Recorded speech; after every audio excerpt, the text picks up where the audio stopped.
या दोघांची सोय तर इथेच अडकून राहणार.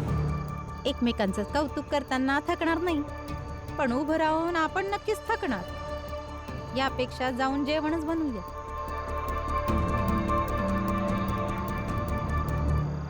बाबा, तुम्ही लक्ष नका देऊ. फक्त माझं म्हणणं ऐका. ते काम करा तुम्ही.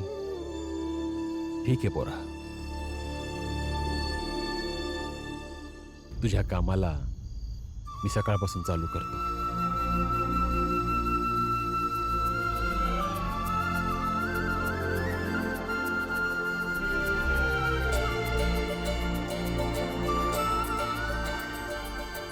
आम्ही दोघंही थोडं सामान घेऊन येतो. चल.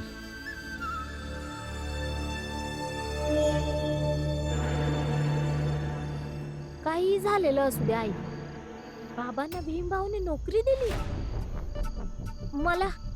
मला असं वाटतंय ना की भीमभाऊ आणि रमाची दुसरी चाल असेल. नाहीतर कोणी कसं हातात आलेली नोकरी देऊ शकतं? लक्ष्मी, याला चाल नाही, प्रेम म्हणतात, नातं निभवणं म्हणतात. पण तुम्हा दोघींना ही गोष्ट समजणार नाही, कारण तुम्ही दोघी भीम आणि रमाचा फक्त द्वेषच करत आलाय. यामुळे तुम्हाला समजवण्याचा काही अर्थही नाहीये. हे घ्या भाजी चिरा. इतकी धारदार जीभ आहे ना, मग त्यानेच चिर की भाजी. तुम्हाला ना या घराने खूपच बिघडवून ठेवलंय ताई. नाहीतर सासरमधून पळून आलेल्या बायकांना माहेरात अगदी मोलकरींसारखं काम करताना पाहिलंय मी. कपडे धुतात, भांडी घासतात.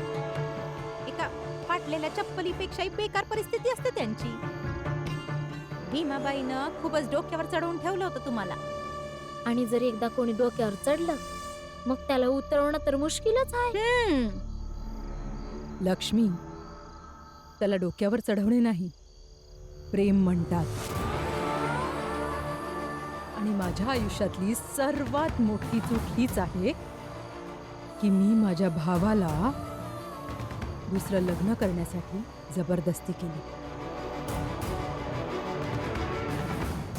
आणि तू आमच्या घरात आलीस. जिजाबाई, तू माझं संपूर्ण घर बर्बाद केलंस. आत्या लई बस. एकदम गप्प. का गप्प बसेल ती? का गप्प बसेल? या घराची सून आहे, हक्क आहे तिचा. गप्प नाही बसणार. जे मनात येईल ते बोलणार. बरोबर आहे जिजाबाई. तुझ्या सोबत राहील तर हीच भाषा बोलेल ती. तिला पण तू तुझ्यासारखं बनवलंस.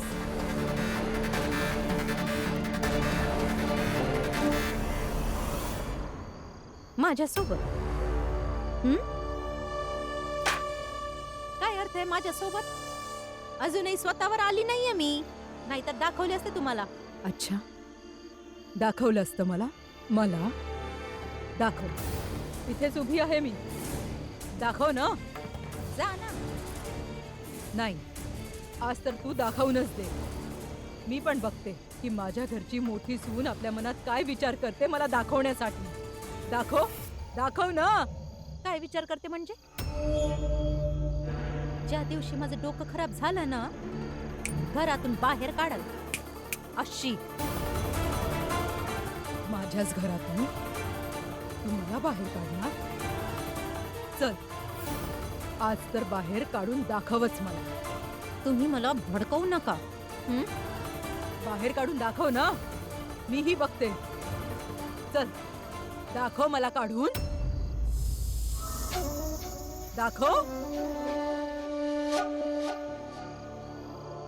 वाटतंय दिवस भरलेत तुमचे. निघा घरातून. जिजाबाई, चला. सोड. सोड मला. सोड मला जिजाबाई. चला.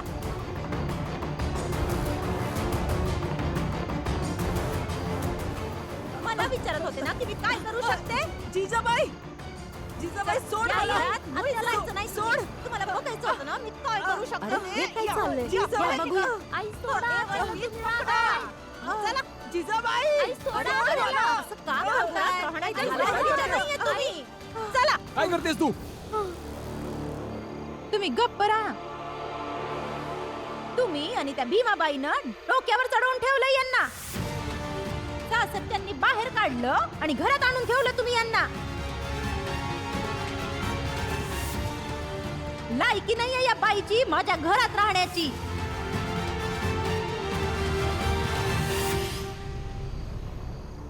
विचारत होतीस ना की काय करू शकते मी? आता सांगते, आई. निघून जा घरातून.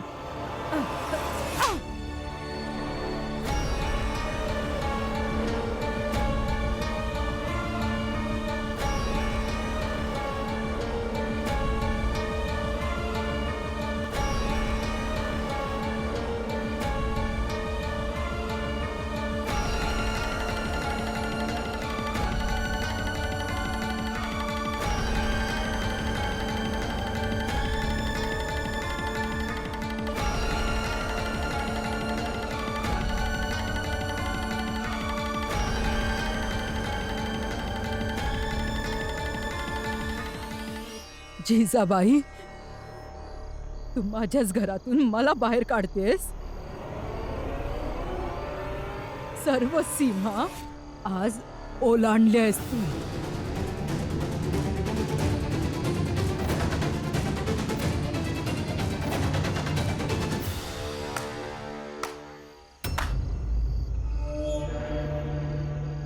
आज आम्ही पहिल्यांदा बघितलं की घरच्या मुलीनं सुनेला थप्पड मार,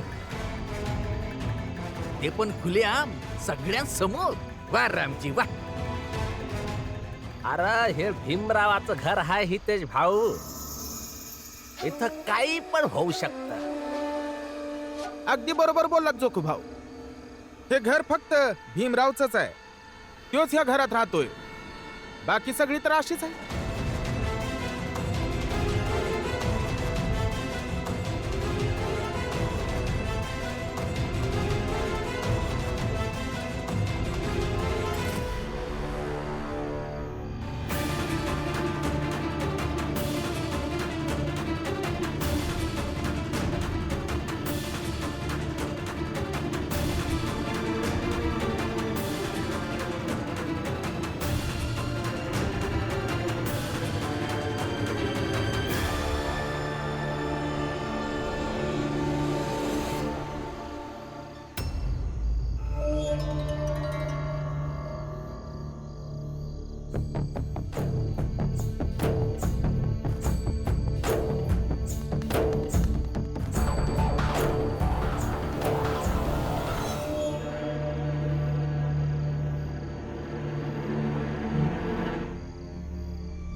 जिजाबाई, तुला मीरा बरोबर अशा पद्धतीने बोलायला नको हवं होतं.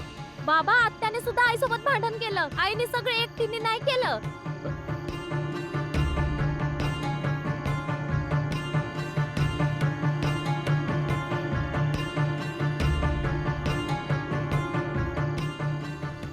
जिजाबाई,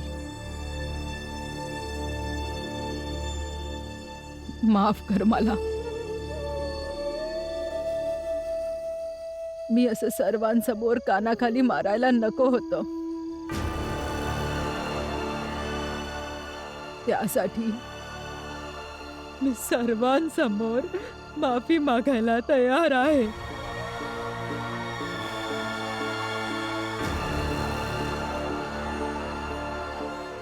पण जिजाबाई,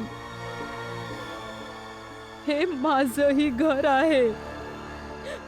माझ्याच घरातून सर्वांसमोर तू मला धक्के मारून बाहेर काढत होतीस. सर्व मर्यादा भंग केलीस तू आज. हे करण्याआधी तुला एकदा तरी विचार करायला हवा होता की तू कोण आहेस आणि मी कोण आहे. माफ कर, माफ कर मला.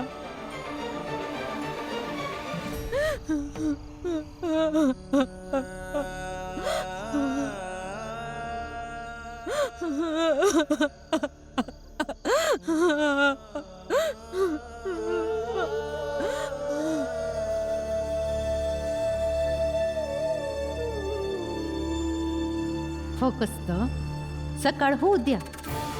या कानाखाली मारलेल्याचा बदला तर मी घेणारच.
बाबा आत्या कशा पडल्या?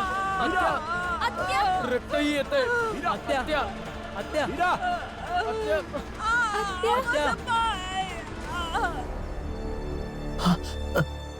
काल रात्रीचा बदला पूर्ण झाला ताई. हे तर धक्का देण्याआधीच माहिती होतं मला की तुम्ही मरणार नाही. पण आता तुम्ही आणखी लाचार होणार आणि यापुढं तुमची जबाबदारी मी नाही, भीम अन रमा सांभाळल.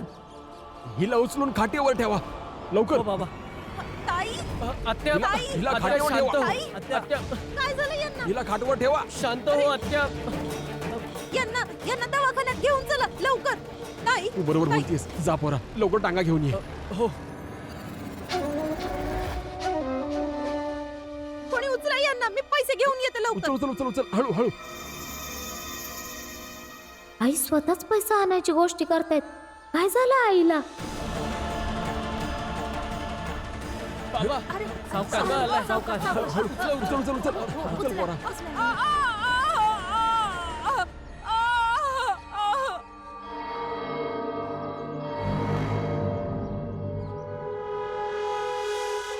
आई काय चाललंय तुमच्या डोक्यात? सांगा ना मला. सांगा तर. तुम्ही स्वतःच पैसे घ्यायला आलात आणि ते पण त्या म्हातारीसाठी. नक्कीच काहीतरी गोष्ट हाय आई. सांगा ना. गोष्ट तर हाय.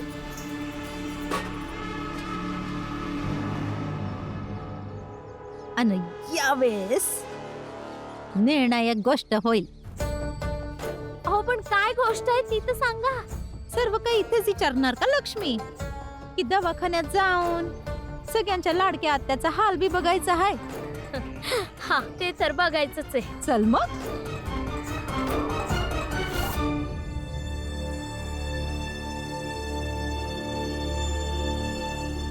काय बोलले डॉक्टर? बाबा चांगली गोष्ट तर ही आहे की आत्याचं एकही हाड मोडलं नाही. हो थोडा वेळ लागेल बरा व्हायला, पण खूप जास्त काळजी घ्यायला लागेल आत्याची. आपण भेटू शकतो का आत्याला? हो थोड्या वेळाने डॉक्टरांनी सांगितलं. बाबा डॉक्टरांनी सांगितलं की जर फी जमा केली तर आपण आत्याला घरी नेऊ शकतो लवकरात लवकर. चल रामजी, काहीच पैशांची गरज व्यवस्था नाही. करून येऊया.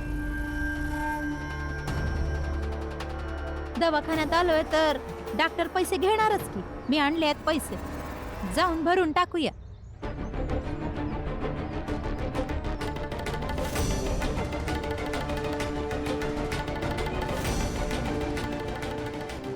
बघताय काय असं? चला तुम्ही आणि भीम चला माझ्यासोबत, पैसे भरूया. बाबा तुम्ही जा, आत्यासोबत थांबतो.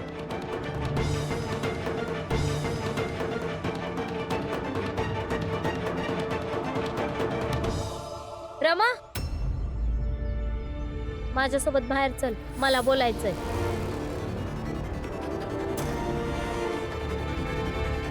चल.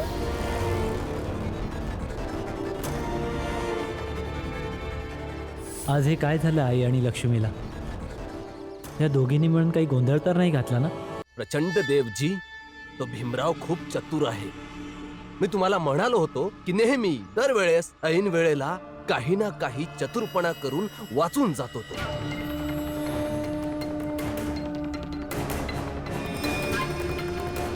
एक परीक्षा देण्यामध्ये सफल झाला तो भीमराव.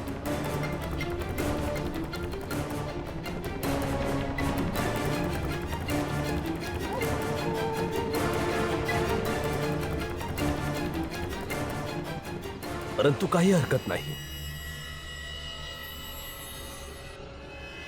आज पण भीमरावाची परीक्षा आहे आणि आज आपण त्याला थांबवू शकतो. नाही नरोत्तम, तो भीमराव नाही थांबणार.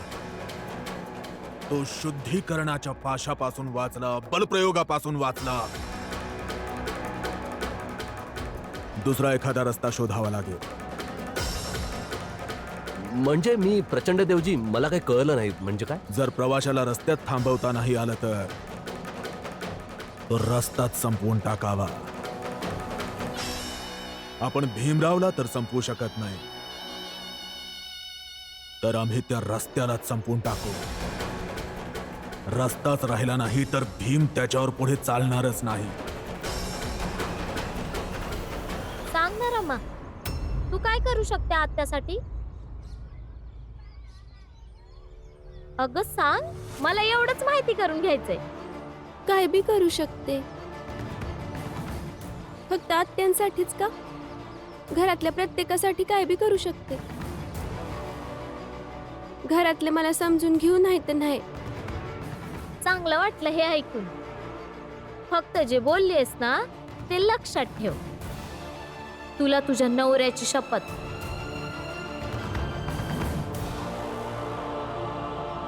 मीराबाई, धन्यवाद. चल. थांबा, जरा इकडे या, बोलायचं आहे.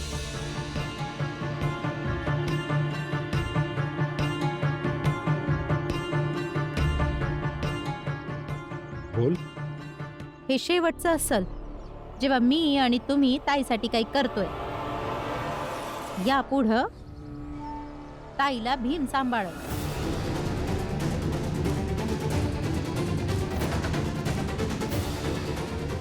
म्हणजे भीम सांभाळणार म्हणजे म्हणायचं काय?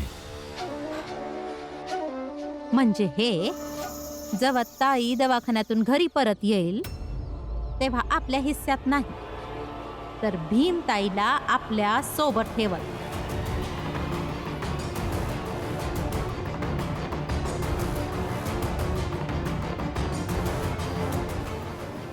असं नाही होणार. मीरा माझी सख्खी बहीण आहे. तिच्याबरोबर माझं पहिलं नातं आहे. भीम नंतर आलाय, म्हणून भीमच्या आधी ती माझी जबाबदारी आहे. आणि तू माझी पत्नी आहे, आणि म्हणून तुझी पण जबाबदारी बनते. आणि हो जिजाबाई, माझी एक गोष्ट कान उघडून ऐक. जोपर्यंत मी जिवंत आहे, मीरा माझ्या बरोबरच राहणार. ठीक आहे, मग मी आणि लक्ष्मी आपापल्या माहेरी निघून जातो. कारण तुमच्या लाचार आणि आजारी बहिणीला आम्ही आमच्या सोबत नाही ठेवू शकत. त्याचं काय आहे ना. आणि जर त्यांना काही झालं, चांगली काळजी नाही ठेवू शकलो, पण नीट सांभाळलं तरीही जर पुन्हा तक्रार केली त्यांनी, तुम्ही तर मलाच ऐकवाल ना. यापेक्षा चांगलं आहे की ताईने भीम सोबतच राहावं. तसं बी त्यांना आमच्या सोबत राहणं आवडत नाही. त्यांना रमा आणि भीम सोबत राहणं जास्त आवडतं. तिची जी काही निवड असू दे, मीरा माझ्या बरोबर राहणार. आणि ह्यो माझा अंतिम निर्णय आहे. जो निर्णय घ्यायचा आहे तो घ्या, पण घाई गडबडीत नको. नीट विचार करू. तुमच्या निर्णयाची बाहेर वाट पाहत आहे मी.